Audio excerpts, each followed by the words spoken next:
நான் யூதாஸ் கெரியாத்துல இருந்து. நீங்க உலகத்தை மாத்த போறீங்கன்னு நான் நம்புறேன். நானும் அதுல ஒரு பகுதியா இருக்க விரும்புறேன். நாம பார்க்கலாம். அப்புறம்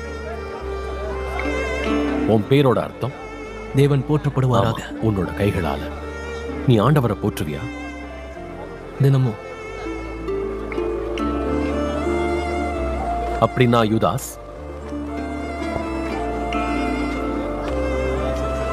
என்ன பின்தொடர. நன்றி ரவி.